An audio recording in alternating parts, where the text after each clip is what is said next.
passage à la primature a été marqué par des défis immenses et des obstacles insurmontables. Le système politique en Haïti est gangréné par la corruption et la misère. J'étais entouré d'opportunistes, d'apatrides et de gangsters. Et j'ai frôlé la mort à plusieurs reprises, père. Un policier membre de ma sécurité était en contact direct avec les gangs armés. Scoop!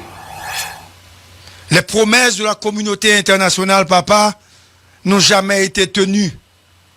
Et malgré les efforts de la police, plus de la moitié de ses membres ont des liens avec les gangs. Les élites économiques n'ont aucun projet d'investir en Haïti. Tous les membres du Conseil présidentiel de transition cherchent l'argent sale et sont sous l'influence d'une frange de la bourgeoisie comme Prador. Tout le monde veut s'enrichir aux dépens de l'État. Des personnes, entre guillemets, importantes, sont impliquées dans la vente d'armes et de postes ministériels. Tout se fait pour de l'argent, papa.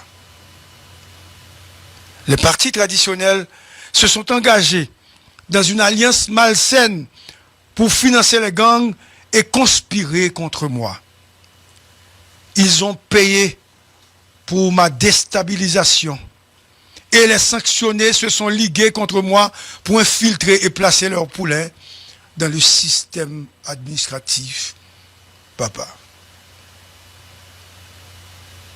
J'ai résisté pour ne pas livrer les caisses de l'État à des partis politiques. Ils voulaient contrôler toutes les structures qui génèrent de l'argent, à savoir la douane, l'OAVCT, la AN, l'ONA. Ils ont même vendu la DGI. Ils ont réclamé les ministères régaliens pour financer leurs partis politiques et refaire une santé économique personnelle.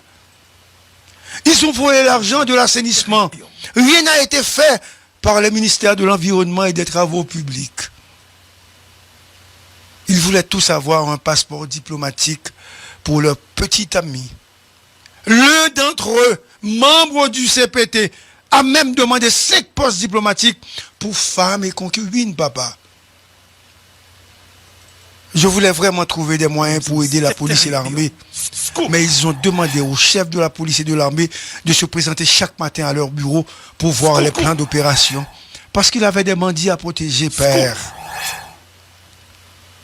Ils ont monté un conseil électoral amputé avec un déficit de crédibilité et des gens qu'ils pouvaient manipuler.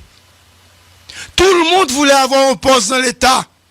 Les chefs des partis politiques, les conseillers à la primature, les membres du CPT, les amis proches, tout le monde se liguait contre moi et m'en voulait parce que je n'ai pas donné un poste à un frère, une sœur, un ami, un amant ou une amante. Papa, l'expérience était douloureuse. Surtout quand le président dominicain passait des ordres aux membres du CPT, dont certains sont jusqu'à présent des espions de la République dominicaine. Scoop! Père, je t'avoue que je prépare un livre sur mes expériences vécues. Mais Haïti ne survivra pas avec ses apatrides. Merci de penser à moi. Mais Dieu merci que je sois encore en vie.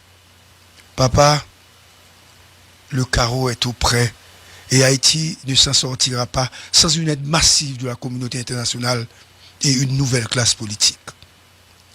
Les politiciens actuels doivent être écartés pour créer une nouvelle nation avec une nouvelle génération de leaders.